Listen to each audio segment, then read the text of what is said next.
Sometimes we just need to stop and take a moment to just be grateful for everything that we have been offered in life. Sometimes we just need to take a pause and stop chasing. If you're chasing money, you're chasing the wrong thing. Chasing happiness is the key. Find what lights your heart up. Find ways to be in service to others if you feel like you are constantly worried about yourself. Because there is always somebody that may be going through more than you. And I find that a lot of us are depressed because we're not honoring our ancestors. We're not honoring those that came before us. And every culture that has been able to sustain its ceremonies and its rituals, they not having as many mental health issues and crime issues as a lot of us in the black and brown community. Connecting with your ancestors, honoring those that came before you, knowing that without them there is no you. That's the connection. So God can be a lot of things. God can be nature. God can be your lineage. God can be access to peace. And so you have to find what works for you. But what I have found that works for me 1000% is being devoted every single day to give devotion and honor to my ancestors and those that came before me. Stop trying to be perfect. Stop trying to make everything in your life be under your control and fix it. You cannot micromanage the laws of the universe. You study them and you learn to be in alignment with them. And this is the way that you're able to create a new reality, create new verses for the life that your soul came to live. And I think that going into the holidays, don't let this energy get you twisted. If you already been doing the work, continue on that journey doing the work, and we're going to see people's mental health decline even more. We're going to see more people have physical health issues that maybe never had physical health issues before. And that's because of this energy that we in, this technology that we're using. The radiation levels are just too high. And even Mama Earth is going into a immune protection response with the Schumann resonance being off the charts.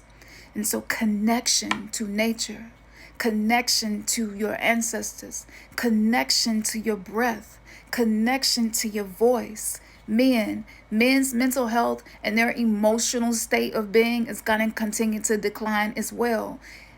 Men have been releasing their semen most of their life because society has programmed us to think that by doing this, you're doing the natural thing, but it's unnatural to release semen just for the sake of trying to get a release.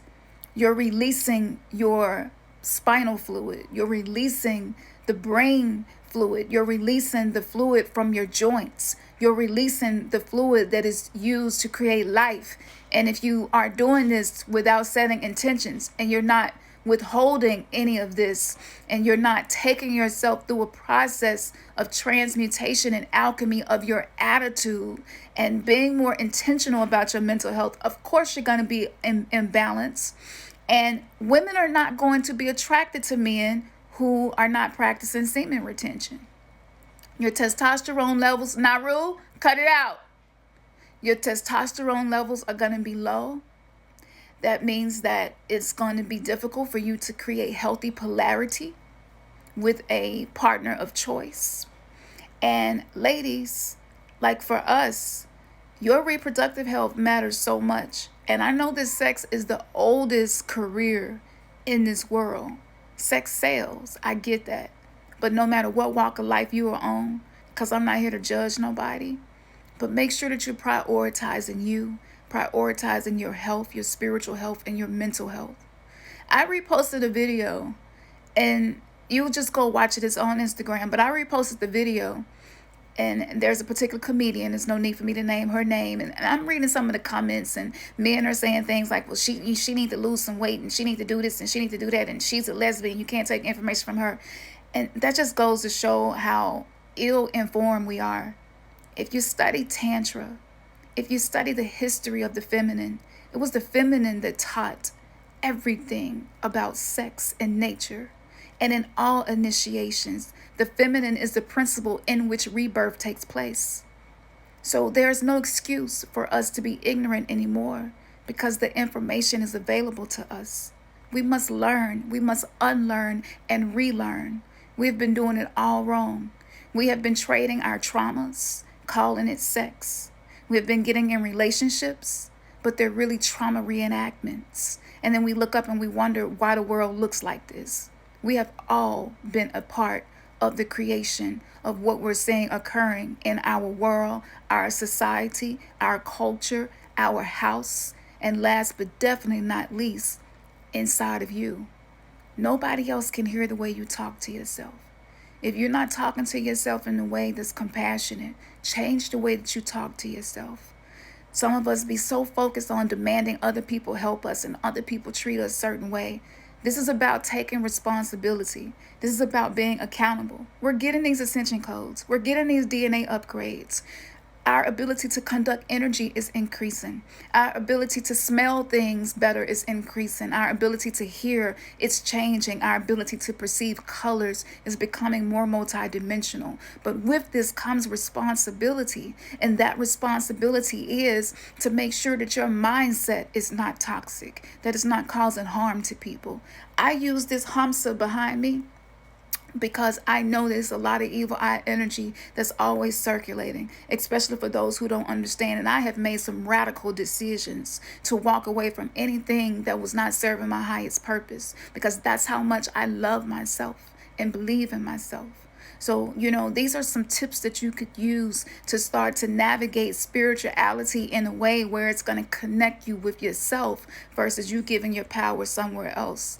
So, I kind of went around the world and with information, but pass this to somebody who wants to be awakened, because I just don't resonate with people who don't want more. And if you're not challenging what you think if you're not asking questions, and if you're not open to seeing things from another perspective, then you're closing down your own angles of light, which means you're shutting out the so-called angels, which are angles of light. They're streams of consciousness. You're shutting down the ancestral realm, which is streaming wisdom to us. But so many of us, we still like teenagers emotionally, and we think we know everything and can't nobody tell us nothing.